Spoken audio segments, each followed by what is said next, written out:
नमस्कार दोस्तों। आज हम पढ़ने वाले हैं प्रेजेंट परफेक्ट कंटिन्यूस टेंस के बारे में। यानी कि प्रेजेंट परफेक्ट कंटिन्यूस टेंस का प्रयोग किस प्रकार के वाक्यों में करेंगे वो देखते हैं।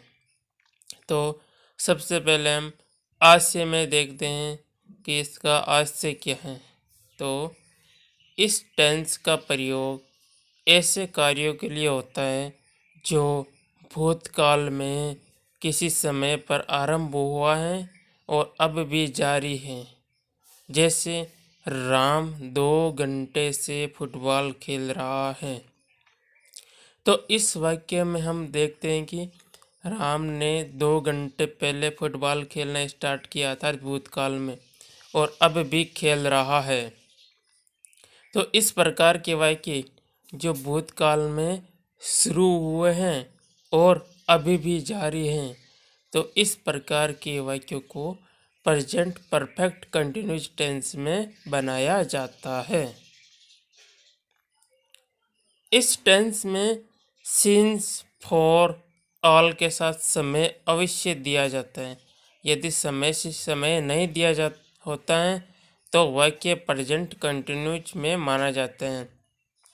जैसे कि राम 2 घंटे से फुटबॉल खेल रहा है, इसमें अगर 2 घंटे से इसको हटा देते हैं यानी समय को, तो राम फुटबॉल खेल रहा है, यह वाक्य बन जाता है, जो कि प्रेजेंट कंटिन्यूस टेंस का वाक्य है।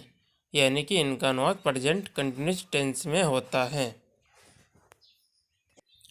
आगे है हमारा प्रेजेंट परफेक्ट कंटिन्यूस टेंस की पहचान। तो ऐसे हिंदी वाक्यों में समय के पश्चात से रहा हूँ, से रहे हैं, से रही हैं आदि शब्द आते हैं। जैसा कि हमने एग्जाम्पल में देखा था। एग्जाम्पल था हमारे राम 2 घंटे से फुटबॉल खेल रहा है। तो इस वाक्य में समय यानी 2 घंटे हैं, इसके बाद से, फिर फुटबॉल खेल, फिर रहा है आ रहा है। यानी कि इस वाक्य में कुल मिला के से, फिर अदर वर्ड रहा है, यह आ रहा है। तो इस प्रकार के वाक्य जिसमें से रहा है, से रही हैं, से रहा हूँ आदि शब्द आते हैं, उस प्रकार के वाक्यों का अनुवाद प्रेजेंट परफेक्ट कंटिन्यूस टेंस में ही किया जाता है।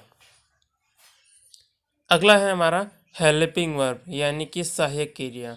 तो प्रेजेंट परफेक्ट कंटिन्यूस टेंस की हेल्पिंग वर्ब होती है 2। एक है हैज बीन और दूसरी है हैव बीन। हैज बीन का प्रयोग सिंगुलर सब्जेक्ट जैसे ही, सी, इट और नाम जैसे राम, श्याम, गीता, सीता आदि के साथ, और हैव बीन का प्रयोग प्लूरल सब्जेक्ट यानी कि बहुवचन कर्ता जैसे वी, यू, दे आदि के साथ करते हैं। प्रेजेंट परफेक्ट कंटिन्यूस टेंस में मुख्य क्रिया की वर्ब यानी कि मुख्य क्रिया के रूप में वर्ब की आईएनजी फॉर्म का प्रयोग किया जाता है। आगे बढ़ते हैं हम सिंस और फॉर का प्रयोग, यानी कि किस प्रकार के समय से पहले हम सिंस का प्रयोग करेंगे और किस प्रकार के समय से पहले हम फॉर का प्रयोग करेंगे, तो वो देखते हैं। तो पहला है फॉर। फॉर का प्रयोग समय अवधि यानी कि पीरियड ऑफ टाइम के लिए अर्थात अनिश्चित समय के लिए करते हैं। जैसे घंटे, महीने, वर्ष, दिन, सप्ताह आदि होने पर हम फॉर का प्रयोग करते हैं। इसके अलावा the last week, the last month, the last year आदि। तो इसमें आप समझे क्या, यानी कि घंटे, घंटे से हमारे यहाँ मतलब है जैसे 2 घंटे, 3 घंटे। महीने में जैसे 5 महीने, 3 महीने, 2 महीने। यानी कि ये फिक्स नहीं, जैसे भी 2 घंटे, अब 2 घंटे कोई भी हो सकते हैं, जैसे 5 से लेकर 7 बजे के बीच तक के, या 10 से लेकर 12 बजे के बीच के। यानी कि ये निश्चित समय नहीं। ऐसे ही महीने, जैसे 2 महीने, अब 2 महीने कौन से हैं, जनवरी फरवरी के हैं या मार्च अप्रैल के हैं या मई जून के हैं, वो फिक्स नहीं है। अगर ये दे रखा है 2 महीने यानी कि 2 मंथ्स, तो वो फिक्स समय नहीं है।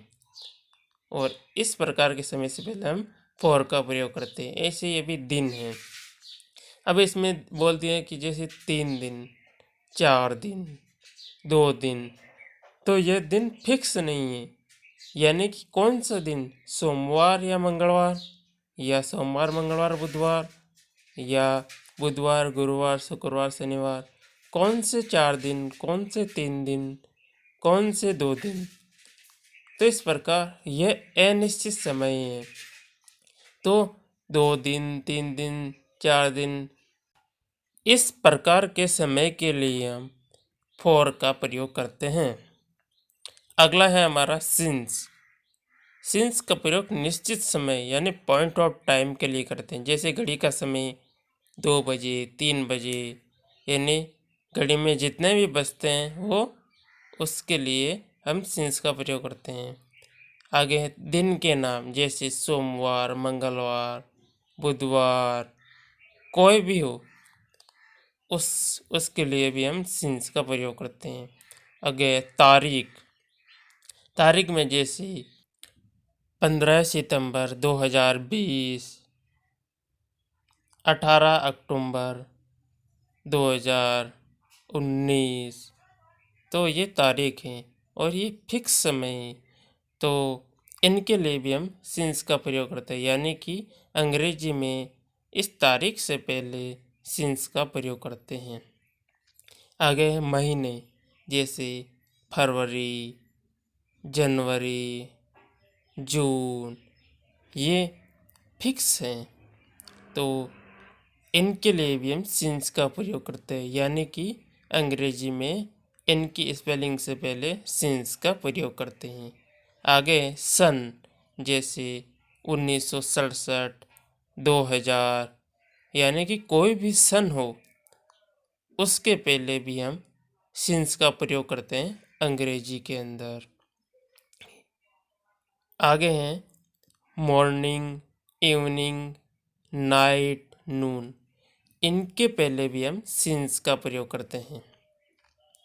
आगे हैं yesterday, birth, last week, last month, last year आदि, इनके पहले भी हम अंग्रेजी में सिंस का प्रयोग करते हैं। यहाँ अंग्रेजी से हमारा तात्पर्य है कि परफेक्ट कंटिन्यूज टेंस में ही हमें सिंस और फॉर का प्रयोग करना है, और वो भी दिए गए समय से पहले। अब हम ये जान गए होंगे कि परफेक्ट कंटिन्यूज टेंस में समय से पहले यानी कि किस समय से पहले हमें फॉर का प्रयोग करना है और किस प्रकार के समय से पहले हमें सिंस का प्रयोग करना है। तो अब हम आगे बढ़ते हैं। अब हम पढ़ते हैं प्रेजेंट परफेक्ट कंटिन्यूस टेंस की एफर्मेटिव सेंटेंस यानी सकारात्मक वाक्य के बारे में। तो इसका फॉर्मूला है हमारे पास सब्जेक्ट प्लस हैज या have plus been plus verb की फर्स्ट फॉर्म में आईएनजी, यानी कि वर्ब में आईएनजी, और फिर अदर वर्ड, फिर सिंस और फॉर का प्रयोग, फिर टाइम। तो ये फॉर्मूला है। इसी फॉर्मूले से हम प्रेजेंट परफेक्ट कंटिन्यूस टेंस की एफर्मेटिव सेंटेंस यानी कि सकारात्मक वाक्यों को बनाएंगे। तो पहला एग्जाम्पल है हमारे पास, मैं सुबह से ये उपन्यास पढ़ रहा हूँ। इस वाक्य में से, फिर अदर वर्ड और अंत में रहा हूँ आ रहा है। तो ये प्रेजेंट परफेक्ट कंटिन्यूस टेंस का वाक्य है, जैसा कि हमने पहचान में पढ़ा था। तो इस प्रकार के वाक्य को हम ऊपर दिए गए फॉर्मूले से बनाएंगे। तो फॉर्मूले के हिसाब से सबसे पहले हम सब्जेक्ट लाएंगे। इस वाक्य में सब्जेक्ट है हमारा मैं के लिए हम आई का प्रयोग करते हैं। उसके बाद हेल्पिंग वर्ब का प्रयोग करते हैं। यहाँ पर हेल्पिंग वर्ब हैज बीन आएगी या हैव बीन आएगी, वो सब्जेक्ट के अनुसार। तो आई के साथ में पता है हैव का प्रयोग किया जाता है, इसलिए हैव बीन का प्रयोग करेंगे। उसके बाद हम वर्ब की आईएनजी फॉर्म का प्रयोग करेंगे। तो इस वाक्य में क्रिया है हमारी पढ़ना। पढ़ने के लिए हम यूज करते हैं रीड, और रीड की आईएनजी फॉर्म होती है रीडिंग, READING। तो इस प्रकार रीडिंग का प्रयोग करेंगे। तो रीडिंग के बाद हमारा बचा हुआ है फिर यह उपन्यास के लिए हम प्रयोग करेंगे दिस नोवेल। उसके बाद हम सिंस या फॉर का प्रयोग करेंगे फिर टाइम का, और सिंस या फॉर का प्रयोग हम समय को देकर करेंगे। तो समय है हमारा सुबह यानी कि मॉर्निंग, और मॉर्निंग के लिए हमें पता है सिंस का प्रयोग किया जाता है। तो दिस नोवेल के बाद हम प्रयोग करेंगे सिंस मॉर्निंग। तो इस प्रकार मैं सुबह से ये उपन्यास पढ़ रहा हूँ, इसका अंग्रेजी में अनुवाद हो जाएगा I have been reading this novel since morning. ऐसे ही दूसरा एग्जाम्पल है हमारा हरी 2 घंटे से कहानी लिख रहा है। इस वाक्य में भी से फिर अदर वर्ड और रहा है आ रहा है, यानी कि से रहा है आ रहा है। ये भी प्रेजेंट परफेक्ट कंटिन्यूस टेंस का वाक्य है, यानी कि इस वाक्य को भी प्रेजेंट परफेक्ट कंटिन्यूस टेंस में ही बनाया जाएगा। तो हम शुरू करते हैं।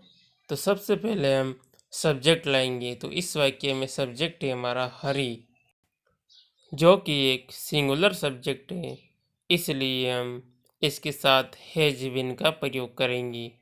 उसके बाद हम क्रिया है हमारी लिखना। लिखना के लिए हम राइट का प्रयोग करते हैं, और राइट की आईएनजी फॉर्म होती है राइटिंग, WRITING। तो हम हैज बीन के बाद राइटिंग का प्रयोग करेंगे। उसके बाद हम एक कहानी के लिए हम ए स्टोरी का प्रयोग करेंगे।